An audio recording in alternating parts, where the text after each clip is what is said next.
You ask Tiger to solve. This deals with linear equations with one unknown. The final result is p equals 32. Let's solve it step by step.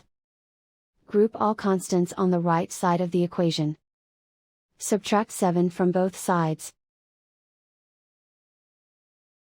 Simplify the arithmetic.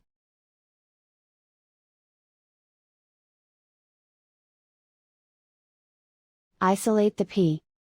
Multiply both sides by 4. Group like terms. Multiply the coefficients.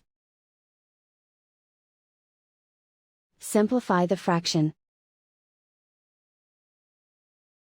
Simplify the arithmetic.